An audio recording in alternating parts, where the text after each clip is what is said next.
তারেক রহমানের নাম উচ্চারণ করতে অজু করবেন, এমন মন্তব্যে বুলুর দুঃখ প্রকাশ।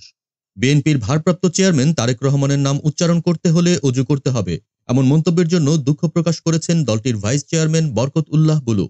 বুধবার ২৬ ফেব্রুয়ারি এক সংবাদ বিজ্ঞপ্তির মাধ্যমে তিনি এই দুঃখ প্রকাশ করেন। বিজ্ঞপ্তিতে তিনি বলেন, কুমিল্লা মহানগর বিএনপির সম্মেলন ও কাউন্সিল অনুষ্ঠানে উদ্বোধক হিসেবে বক্তব্য দেওয়ার সময় তারেক রহমানের নাম উচ্চারণ করতে হলে অজু করবেন, এই কথাটি মনের অজান্তে বলে ফেলেছি। আমি স্বীকার করছি, এমন মন্তব্য করা মোটেও শোভন হয়নি। আকস্মিকভাবে উচ্চারিত এই বক্তব্যের জন্য যদি দলের নেতাকর্মী, সমর্থক ও শুভানুধ্যায়ীদের মনে আঘাত লাগে, তাহলে আমি আন্তরিকভাবে দুঃখ প্রকাশ করছি। আমার এই বক্তব্যের সঙ্গে দলের নেতাকর্মীদের কোনো সম্পর্ক নেই। এটি নিছকই আমার ব্যক্তিগত ভুল। এর আগে মঙ্গলবার ২৫ ফেব্রুয়ারি বিকেলে কুমিল্লা টাউন হল মাঠে কুমিল্লা মহানগর বিএনপির দ্বিবার্ষিক সম্মেলনে বরকতুল্লাহ বুলু এই বিতর্কিত মন্তব্য করেন। তিনি বলেন, কিছু অর্বাচীন নাবালক উপদেষ্টাদের বলতে শোনা যায়, জিয়াউর রহমানের বাবা নেতা হলে ছেলেরাও কি নেতা হবে নাকি?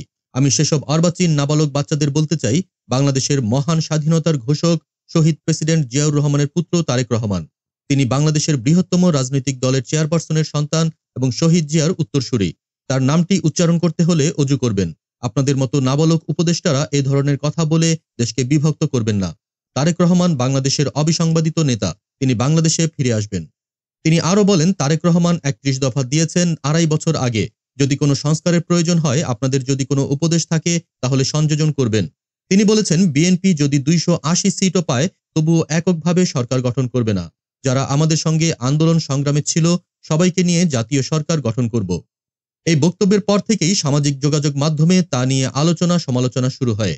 বিশেষ করে তারেক রহমানের নাম উচ্চারণের আগে অজু করতে হবে, এমন মন্তব্যকে কেন্দ্র করে নানান প্রতিক্রিয়া দেখা দেয়। বিষয়টি নিয়ে বিএনপির অভ্যন্তরীণ পর্যায়েও মিশ্র প্রতিক্রিয়া তৈরি হয়।